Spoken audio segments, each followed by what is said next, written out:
dia a todos. Hoje nós comemoramos o Dia das Mães, né? E nós aqui do Centro Espírita Eurípides Barçanufo, nós desejamos a todas as mães encarnadas, desencarnadas, né? Pedimos o amparo e a proteção também às nossas avós, às nossas bisavós, tataravós, né? Que muitas vezes nós esquecemos assim de fazer uma prece de agradecimento e de muita gratidão a essas pessoas, avós, tataravós, que passaram na nossa vida, né? E hoje, então, em nome do Centro Espírita Eurípides Barçanufo, nós transmitimos, assim, um abraço muito carinhoso a todas elas. E muita gratidão a todas vocês, mães, que estão aqui presentes, né? A gente agradece bastante. Temos muita gratidão a todas vocês. E aos pais também, né? Bom, hoje nós vamos fazer a segunda parte do capítulo 8 do livro No Mundo Maior, o Santuário da Alma. Né? Então, na semana passada foi iniciado o capítulo. Esse livro, No Mundo Maior, ele é psicografado pelo nosso querido Francisco Cândido Xavier, pelo espírito de André Luiz. Então, é no Santuário da Alma. O André Luiz e o Calderaro, eles estavam conversando a respeito do Marcelo, né, dessa encarnação do Marcelo, dizendo assim que essa encarnação do Marcelo era bem diferente daquele espírito que foi lido no capítulo 7, que foi estudado no capítulo 7, né? Que o Marcelo, na realidade, ele já estava num processo assim, eu falo assim, num processo mais evolutivo que o rapaz da semana do capítulo anterior, né? Eu acredito assim. E ele tinha assim as convulsões, e o André Luiz, então, conversando com o André, com o Calderaro, eles fizeram assim uma pequena pausa assim, e o André perguntou assim para o Calderaro assim: esses fenômenos são fenômenos epileptoides? Aí o Calderaro não deixou o André assim terminar o raciocínio dele e entendeu assim o que é que o André Luiz estava falando, e falou para o André assim: olha, André, muito raramente ocorrem meras alterações do encéfalo, né? Como sejam as que procedem de golpes na cabeça, falou o Calderaro, cortando a observação então reticenciosa do André Luiz a respeito do fenômeno epileptoide, né? Geralmente, diz o Calderaro, é a enfermidade da alma, independente do corpo físico, que apenas registra, nesse caso, as ações reflexas. Então, a epilepsia, ela está situada no corpo espiritual, e as contorções e ausências que reparamos nesses acessos, nada mais é do que reflexos da mente a refletir no corpo físico e espiritual. Então, o Calderaro esclarece assim que longe vai o tempo em que a razão admitia o paraíso ou o purgatório como simples regiões exteriores, e que o céu e o inferno, em essência, eles são estados conscienciais. E se alguém agiu contra a lei, ver-se-á dentro de si mesmo em processo retificador, tanto tempo quanto seja necessário. Ou seja, né? Nós vamos entender, assim, que é importante a gente entender o que Calderaro quis dizer. Ele explica para nós que durante muito tempo, assim, nós, como seres humanos, nós sempre achamos um jeito de ir para o céu. A gente quer comprar um pedacinho do céu, tem religião que fala de vender um pedacinho do céu e tudo mais, né? Mas lá eles acreditam que o céu, lá, é um lugar onde que Deus está. E Deus está cercado, e que Deus está ali cercado de seres angélicos, né? Então, mas ao mesmo tempo, tenta escapar do inferno, que é um lugar circunscrito onde lá existe um fogo que queima eternamente. E ali vivem os demônios, que é para onde os espíritos maus vão e que lá eles sofrem eternamente, né? Então, nesse parágrafo aqui, o Calderaro ele explica para nós que tanto o céu quanto o inferno não são lugares, mas sim estados de alma, Ou seja, toda vez que alguém transgride as leis de Deus, vai viver dentro do inferno interior. Então é através do sentimento, da culpa, do remorso, da mágoa, né, que a gente vai viver nesses estados ali. E que se nós praticarmos, nós vivermos de acordo com as leis divinas, nós vamos experimentar assim dentro de nós uma alegria do cumprimento do dever, né? Então, ante a realidade, portanto, nós somos compelidos a concluir que se existem múltiplas enfermidades para as desarmonias do corpo, existem outras inúmeras para os desvios da alma. E que nossas almas, elas têm hábitos. As nossas almas, elas têm doenças, têm problemas, têm vícios, né? Iguais ou piores àquelas que acometem o nosso corpo físico. Então o Calderaro, ele fez uma pequena pausa naquele momento ali, e ele mostrou assim para o André Luiz, um rapazinho que estava ali do lado. E ele falou para o André assim: olha, André, vamos regressar às informações de Marcelo. Porque cabe-me dizer que pouco a pouco esgotou ele, o Marcelo, aquelas substâncias mais pesadas do fundo do cálice das provas.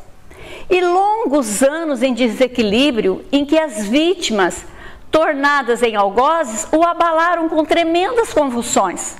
Através dos choques, através dos padecimentos inenarráveis que clarearam os horizontes internos, tendo o nosso irmão, afinal, logrado entender-se com prestimoso e sábio orientador espiritual a quem ele se liga desde remoto passado. Ou seja, né, o Marcelo, depois dessa última existência dele lá na crosta terrestre, onde ele percebeu os inúmeros erros, as inúmeras atrocidades que ele cometeu aqui naquele corpo físico, ele conquistou através de grandes inimigos, que quando ele desencarnou, chegaram lá no mundo espiritual e estavam lá aguardando ele, a fim de fazer o quê? Fazer a justiça, igual ele se achava aqui no mundo físico, né? E assim, o Marcelo, lá no mundo espiritual, ele sofreu grandes abusos, ele sofreu torturas no seu corpo espiritual. Mas ele se conscientizou dos erros, ele se arrependeu e ele estava disposto a renascer. Ele estava disposto a corrigir aquele passado que ele tinha feito de atrocidades. E ele foi também auxiliado por um espírito iluminado que estava assim ligado a ele por elos de amor em existências passadas. Então Marcelo foi socorrido, foi amparado. E ele, chegando lá no mundo espiritual, ele perguntou por aquelas pessoas, por aquelas almas que eram particularmente queridas deles. E ele ficou sabendo então que aqueles laços de amor deles, aqueles laços fortes de amor, já se encontravam aqui na carne, já estavam aqui reencarnados e estavam aqui em testemunhos e labores edificantes. Quer dizer, eles estavam aqui, essas pessoas já estavam aqui trabalhando aqui na crosta terrestre, né? O caso do Marcelo, né? Ele é igualmente o caso do André Luiz, né? Que o André Luiz pergunta a respeito dos familiares dele, né? E eles nos alertam que possivelmente nós vamos ficar assim atrasados no processo evolutivo. Enquanto que tem irmãos nossos, espíritos que já desencarnaram primeiro que nós, pessoas que nós amamos, que nós queremos a companhia deles, que nos apoiam, eles podem ter se adiantado já na jornada evolutiva e assumiram assim outros compromissos maiores, né, que os nossos. Aí o Marcelo, então, ele suplicou, ele implorou a reencarnação. Aí ele prometeu em aceitar os compromissos do concurso espiritual aqui na Terra, a fim de resgatar os enormes débitos, colaborando no bem, colaborando na evolução dos inimigos de outrora. Aí ele conseguiu a dádiva. Ele foi apoiado por um abnegado mentor que o estima desde muitos séculos. Então, nesse caso aqui, nós vemos o que parece comum aqui na vida espiritual, né? Após nós nos conscientizarmos dos nossos erros, todos nós imploramos o retorno do corpo físico diante dos enormes conflitos que nós vivemos. E prometemos a renovação. Prometemos ajudar aqueles espíritos que não nos são simpáticos e também que não são nossos amigos. Então o Marcelo, ele voltou aqui para o corpo físico. Ele reencarnou e reiniciou o aprendizado. E ultimamente o Marcelo, ele renasceu em um lar com muito amor, com muito carinho, estreitado em braços carinhosos, aos quais ele se sente vinculado no curso de várias existências vividas em comum. Agora, sinceramente, aproveitando as bênçãos recebidas desde os mais tenros anos, ele se preocupa em reajustar as preciosas qualidades morais. Caracteriza-se desde menino pela bondade, pela obediência, pela docilidade e pelas ternuras naturais. E ele passou uma infância tranquila, embora continuamente observado por antigos perseguidores invisíveis. Ele não se achava a eles atraído, em virtude do serviço regenerador a que se submetera. Mas, ao topar com algum dos adversários, no minuto de parcial desprendimento propiciado pelo sono físico, ele sofria amargamente com as recordações. Então aqui a gente vê uma nova postura mental de Marcelo, que ele tirou dos verdugos a possibilidade de dominá-lo, conforme fazia ele quando se ligava a eles lá pelos vínculos da aversão e da mágoa. Então, na sua passagem pela vida espiritual, ele se conscientizou dos seus erros. E ele sinceramente voltou aqui para o corpo físico com o enorme propósito de resolver os erros do passado. Então, tudo prosseguia sem novidade digna de menção. Sob a vigilância dos pais, com o amparo dos benfeitores invisíveis, preparava-se o menino para os trabalhos futuros dentro da doutrina espírita. Eu imagino, assim, que o Marcelo, nessa existência, ele estava sendo preparado para ser um orador espírita. Contudo, logo que se consolidou a posse do patrimônio físico, ultrapassados os 14 anos de idade, Marcelo, com a organização perispiritual plenamente identificada com o invólucro fisiológico, passou a rememorar os fenômenos vividos e surgiram-lhes aí as chamadas convulsões epiléticas com certa intensidade. Então aqui nós vemos a idade em que o espírito começa de maneira integral a vida no corpo físico. É quando o perispírito ele se identifica perfeitamente com o corpo físico. Então foi como assim um despertar por Marcelo, né? E como ele começou a entrar em contato com as experiências do passado, começou a ter os reflexos dos problemas espirituais que trazia então do passado. E o Marcelo, todavia, encontrou imediatamente os antídotos necessários, refugiando-se na residência dos princípios nobres. A gente já falou em vários capítulos atrás, né? Isto é, na região mais alta da personalidade. Então, através do quê? Através do hábito da oração, através do entendimento fraterno, da prática do bem pela espiritualidade superior. Ele limitou, destarte, a desarmonia neuropsíquica reduziu a disfunção celular, reconquistando o próprio equilíbrio dia a dia, mobilizando as armas da vontade. Então nós vemos aqui nessa informação o quanto que é importante esse período da infância para nós educarmos os nossos filhos, estabelecendo regras com a ajuda do mundo espiritual, colocando objetivos de educação, de religião, para com esses espíritos que foram confiados a nós por Deus como os nossos filhos. Então, tem muitos pais que quando seus filhos estão nessas idades de 14 anos, né, eles dizem assim: ah, meu filho ou minha filha, ele está na aborrecência.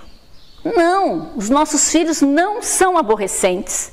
Os nossos filhos, eles estão se conhecendo. Eles estão entrando em contato com os seus hormônios. Eles estão despertando pela espiritualidade, né? Ou espiritualmente, né? E no caso do Marcelo, ele estava entrando nessa idade. E então ele se lembrou dos seus pais. Ele se lembrou da educação religiosa que ele recebeu. E assim, essas coisas boas de Marcelo facilitou muito em sua vida. Então, nesse esforço, dentro do qual fez extremamente simpático, ele recebeu vultuosa colaboração da nossa esfera, aproveitando-a integralmente pela adesão criteriosa ao esforço construtivo do bem. Então, quando a gente é obediente às leis, né, às sugestões dos espíritos superiores, o que acontece? Nós somos motivados por eles. E eles estarem junto conosco, nos ajudando. Então o Marcelo, recebendo a luta com serenidade, com paciência, ele instalou dentro de si várias qualidades receptivas, favorecendo-nos o concurso e dispensando por isso mesmo a terapêutica dos hipnóticos ou dos choques, a qual, provocando estados anormais no organismo perispirítico, quase sempre nada consegue, senão deslocar os males sem combater nas origens. Então, essa aceitação do Marcelo possibilitou ele a ajustar-se para ter contato mais direto com o mundo superior e também de evitar desgaste, evitar doença no seu corpo físico. Então o Marcelo oferece por isso características valiosas, atendendo às sugestões daqueles que o beneficiam. Adaptando-se à realidade, ele vem sendo médico de si mesmo, que é a única fórmula em que o enfermo encontrará a própria cura. Eu achei isso aqui maravilhoso, né? Porque nesse parágrafo aqui, o Calderaro ele coloca de uma forma bem clara que a única forma que nós temos de curarmos a nós mesmos é nós sendo médicos de nós mesmos, né? Porque é através do quê? Através da oração, através da renovação íntima, é que nós vamos encontrar a cura. Nós mesmos conseguimos nos curar. Vai depender de cada um de nós. Nesse instante, o rapaz despedia-se delicadamente dos pais, retirando-se para o quarto particular, onde se recolheu ao leito após abluir a mente em pensamento de paz e de gratidão a Deus. Marcelo, juntamente com seus pais, ele estava fazendo o culto do Evangelho no lar. Aí, quando ele foi para o quarto, ele fez uma prece sincera, uma prece honesta, né? Onde facilitou ele se encontrar com o Calderaro e o André Luiz. Então, dentro de breves minutos, afastava-se Marcelo do veículo denso e vinha ter conosco, saudando Calderaro com especial carinho. Eu acho lá que eles já eram amigos, né? Aí o Calderaro, então, apresentou o André Luiz para o Marcelo com muita alegria, assim, né? Mostrava-se o jovem profunda lucidez, abraçados a nós, ambos, com inequívocas demonstrações de alegria, comentou as suas esperanças no porvir. Expôs ardente desejo de trabalhar pela difusão do espiritismo evangélico, disposto a colaborar na obra edificante em que os genitores vêm realizando. Então, seus pais já estavam trabalhando, ou estavam, né, melhor, trabalhando pela doutrina espírita, né? Referiu-se, diz o André, para minha admiração, às atividades da colônia espiritual, indagando das minhas impressões do nosso lar, seduzindo-me pela oportunidade de conceitos e pela beleza das apreciações inteligentes e espontâneas. Ele referiu-se ao livro Nosso Lar, né, que ele havia lido. Então, Marcelo, ele era um rapazinho, né, alegre, feliz, entusiasmados nas tarefas do bem. E observamos os seus anseios, os seus desejos futuros, né? Aí André, ele estava assim, ficou muito contente de ter recebido de Marcelo, né, essa referência das leituras que ele havia feito a respeito do livro Nosso Lar, né? E aí, nessa alegria deles, né, o André fala assim, que eles iam em conversa a meio, quando dois vultos cautelosamente se aproximaram de nós. Aí o André pergunta, né? Quem seria, senão uns míseros transeuntes? Eu, inteiramente distraído, eu continuei nos meus comentários humildes. Mas o estimado interlocutor perdeu visivelmente a calma, qual se fora tocado no íntimo por forças perturbadoras.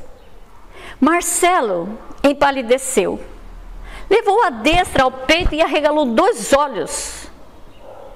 E eu reparei assim, que as suas ideias estavam embaralhando, estavam se misturando no cérebro perispiritual. E que ele não conseguia mais nos ouvir com tranquilidade.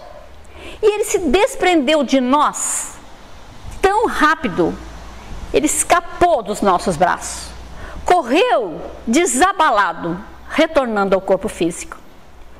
Diz o André, eu quis detê-lo, penalizado, com dó, porque ele estava ali conosco, perfeitamente sintonizado.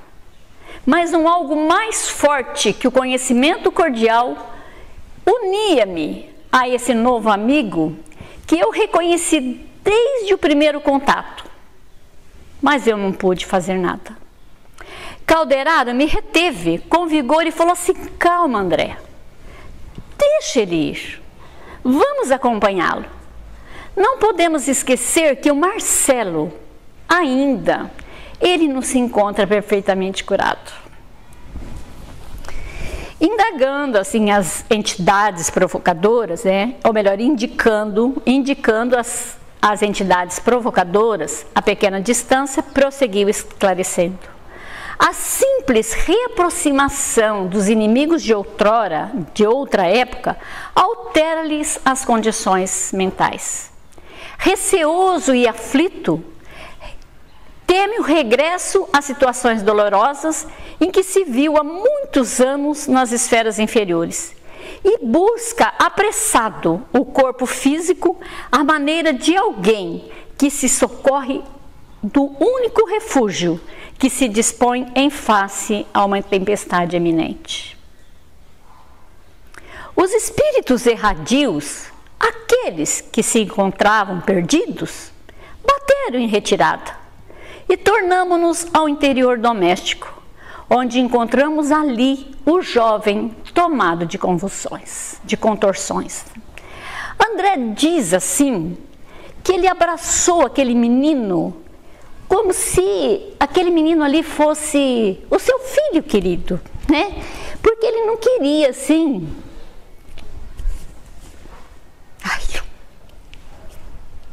Ele não queria assim que o Marcelo sofresse tanto quanto ele estava sofrendo ali, né? Aí ele entrou lá no quarto e ele diz assim, que o ataque diminuiu, mas não cessou de todo. Eu ergui os olhos para o orientador em muda interrogação e perguntei assim, por que tal distúrbio? O que é que está acontecendo? Se o quarto do Marcelo permanecia isolado, não tinha ali contato direto com entidades inferiores. Se permanecíamos só nós três em palestras, o que foi que aconteceu? Por que motivo a perturbação? Se nós nos mantínhamos em salutar atmosfera de sentimentos santificantes? E aí então, esse desfecho do Marcelo vai ser contado na próxima aula. E aí nós vamos saber o que realmente aconteceu com o Marcelo, que o Jefferson vai passar na próxima aula. Muito obrigada a todos e muita paz.